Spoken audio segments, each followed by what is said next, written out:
Sepak bola memang tak bisa lepas dari yang namanya kutukan. Percaya atau tidak, di Euro 2024 beberapa kutukan nyatanya masih berlaku. Misal sejak Euro 1988, sang tuan rumah terkena kutukan tak bisa jadi juara. Namun, selain kutukan tersebut, sebenarnya ada satu lagi kutukan yang bisa jadi kembali berlaku di Euro 2024. Kutukan tersebut berasal dari tim Panzer Jerman. Tim-tim yang mengalahkan Jerman di ajang Euro pasti akan kena azabnya. Penasaran? Let's go kita bahas. Tapi sebelumnya, Football Lovers harus subscribe dan nyalakan loncengnya dulu agar gak ketinggalan sajian menarik dari Starting 11.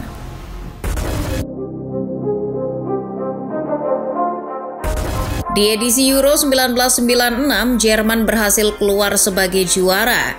Nah, 4 tahun berselang yakni di Euro 2000, kutukan Jerman mulai aktif. Saat itu yang jadi korbannya adalah Inggris dan Portugal. Kedua tim ini mengalahkan Der Panzer di babak grup. Inggris mengalahkan Jerman lewat gol sematawayang dari Alan Shearer. Mirisnya, kemenangan atas Jerman itu menjadi satu-satunya yang diraih The Three Lions. Hanya meraih satu kemenangan, Inggris gagal lolos dari fase grup. Sementara Portugal menghabisi pasukan Erik Riebeck dengan skor yang kelewat kejam 3-0. Sergio Conceição memborong 3 gol Seleção das Quinas di laga tersebut. Nasib Portugal jauh lebih manis dari Inggris. Usai mengalahkan Jerman itu, Portugal tidak tersingkir di fase grup, tapi justru terus melaju hingga semifinal. Namun tampaknya kutukan mengalahkan Jerman itu memang benar-benar telah aktif. Di semifinal, Portugal yang perkasa keok secara menyakitkan atas Prancis. Di pertandingan tersebut, sejatinya Portugal unggul lebih dulu lewat Nuno Gomes. Akan tetapi, striker berbahaya Le Bleu Thierry Henry sukses menjebol gawang Vitor Baia di babak kedua. Hasil imbang berakhir hingga waktu penuh. Apes bagi Portugal. Di perpanjangan waktu, gol emas Zinedine Zidane memulangkan Rui Costa dan kawan-kawan ke negara asalnya.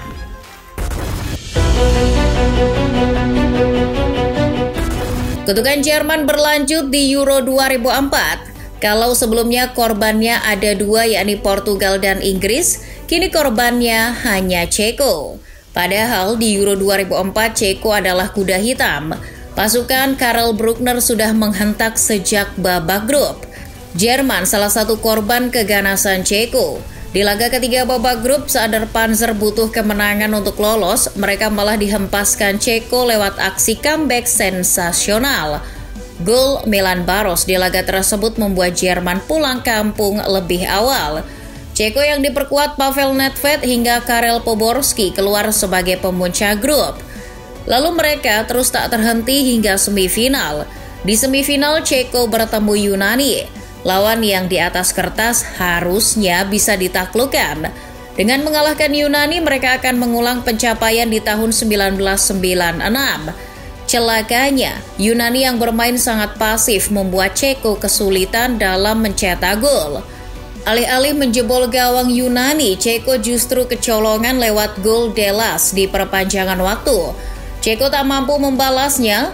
Gol itu menjadi satu-satunya yang tercipta hingga laga usai. Yunani ke final, sedangkan Ceko menangis dan harus mengubur mimpinya lolos ke final.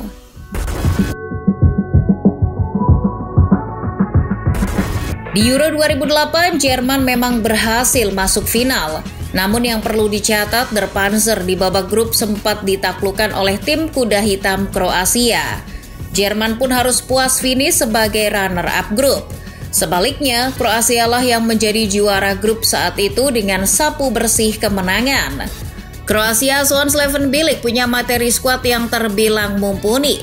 Vatreni saat itu sudah dihuni pemain seperti Ivan Rakitic hingga Luka Modric.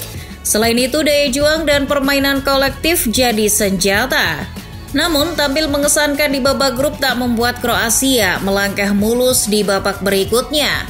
Ujian sebenarnya baru dimulai di perempat final. Vatreni diuji menghadapi kuda hitam lainnya, Turki. Meski Modric dan kawan-kawan membombardir pertahanan Turki selama 90 menit, namun mereka hanya bisa ciptakan 1 gol. Kroasia dipaksa bermain seri 1-1 hingga akhirnya harus diselesaikan lewat babak adu penalti. Di babak penalti, Patrick, Rakitic, dan Modric gagal menunaikan tugasnya. Langkah Kroasia pun terhenti di tangan Turki.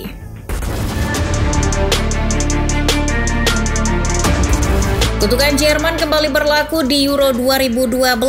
Kali ini Italia yang diasuh Cesare Prandelli seperti kena azab setelah menghentikan langkah Jerman untuk back-to-back menuju final. Italia yang diperkuat Andrea Pirlo maupun Riccardo Montolivo menghadapi Jerman di semifinal. Gli Azzurri lolos ke semifinal usai menaklukkan perlawanan sengit Inggris di perempat final lewat adu penalti. Di semifinal, Mario Balotelli berhasil menjebol gawang Jerman 2 kali. 2 gol si Bengal hanya mampu dibalas 1 gol oleh Mesut Ozil. Kemenangan 2-1 membawa Italia ke final, namun sepertinya Prandelli tak menyadari bahwa mengalahkan Jerman bisa membawa petaka.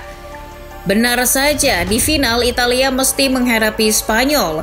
Berbeda dengan Italia, untuk lolos ke final, La Furia Roja mesti mengalahkan Portugal lewat adu penalti. Namun anak asuh Vicente Del Bosque justru bisa menghajar Italia dengan skor sangat telak 4-0.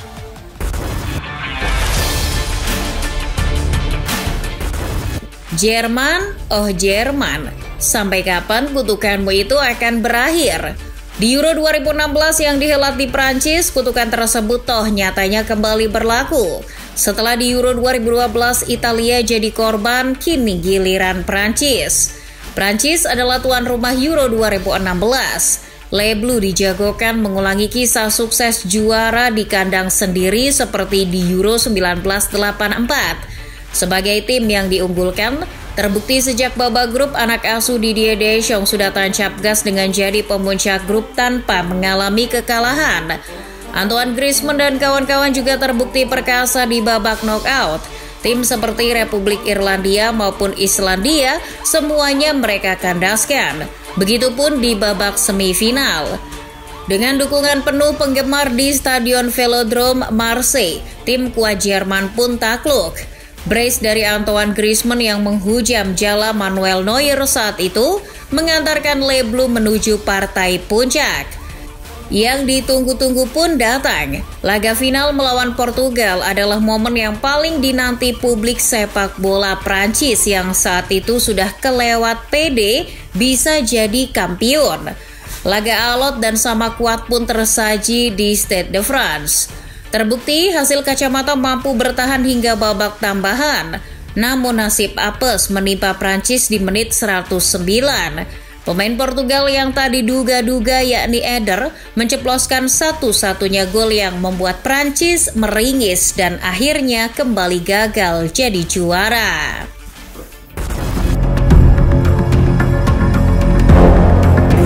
Berlanjut ke Euro 2020, kutukan Jerman ternyata belum berhenti juga.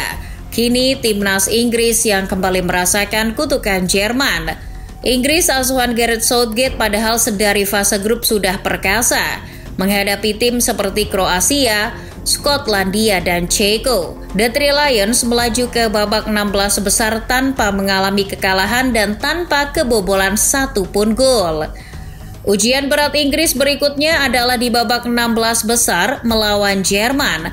Namun Inggris nampaknya masih terlalu perkasa bagi Jerman. Jerman asuhan Joachim Löw harus rela pulang kampung setelah ditaklukkan pasukan Southgate lewat 2 gol dari Sterling dan Harry Kane. Pasca menang atas Jerman, mental pasukan Southgate pun makin naik. Di perempat final dan semifinal, tim seperti Ukraina dan Denmark mampu mereka kandaskan. Dan Inggris pun akhirnya meraih mimpinya masuk final Euro untuk pertama kalinya sepanjang sejarah. Hari yang dinanti-nanti publik sepak bola Inggris pun tiba. Gembar-gembor slogan "Football It's Coming Home" berkumandang kencang di seantero Wembley jelang Inggris hadapi Italia di final.